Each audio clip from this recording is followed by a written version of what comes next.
Are you planning to buy term insurance? Let me tell you some tips regarding term insurance. అసలు term insurance అన్నది ఎవరికి అవసరం?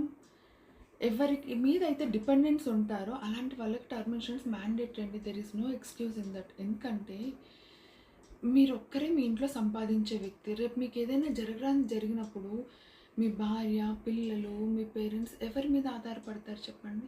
వాళ్ళ life ఎలా గడుస్తుంది?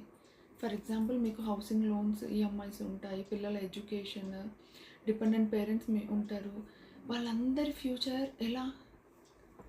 You need to secure their future, right? అలాంటప్పుడే term insurance అనేది చాలా ఇంపార్టెంట్ అండి. ఎందుకంటే ఇంకొక విషయం తెలుసా, టర్మ్ ఇన్సూరెన్స్ తీసుకునేటప్పుడు మీరు జాబ్లో జాయిన్ అయిన 1-2 ఇయర్స్లో తీసుకున్నారనుకోండి, the premiums will be very less. Age పెరిగే కొద్దీ ప్రీమియమ్స్ అన్నవి పెరుగుతాయి term insurance. And moreover health risks, health problems ఏమన్నా వచ్చాయి అంటే కూడా ప్రీమియమ్స్ అనేవి చాలా ఎక్కువ ఉంటాయి. సమ్టైమ్స్ అసలు పాలసీ అన్నది ఇష్యూవే అవ్వకపోవచ్చు. సో ఎప్పుడు టర్మ్ ఇన్సూరెన్స్ తీసుకోవడంలో డిలే చేయకండి. Let me tell you about one good plan, that is smart term plan plus, which is provided by Axis Max Life insurance. ఎందుకు Axis Max Life insurance term ప్లానే చెప్తున్నాను అంటే, Axis Max Life వల్ల claim settlement అనేది 99.7% ఉందండి. That means మీరు proper documents provide చేశారంటే within 3 అవర్స్లో మీ క్లైమ్ అనేది సెటిల్ అవుతుంది.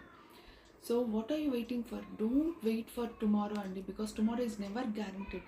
ఈ రోజే ప్రాపర్గా ఆలోచించి ప్లాన్ చేసుకొని ఒక టర్మ్ ఇన్సూరెన్స్ అనేది తీసుకోండి డెఫినెట్గా. ఎందుకంటే మనకి ఏం జరిగినా కూడా మన ఫ్యామిలీ నీడ్స్ అన్నవి ఆగవు. ఫినాన్షియల్గా వాళ్ళకి సెక్యూరిటీ ప్రొవైడ్ చేయాల్సిన బాధ్యత డెఫినెట్గా ఇంట్లో ఎర్నింగ్ మెంబర్ మీద ఉంటుంది. So plan today and secure your families better future. Okay? Tomorrow is never guaranteed. This is Niharika, your financial advisor. For more details regarding term insurance, do message me. Thank you.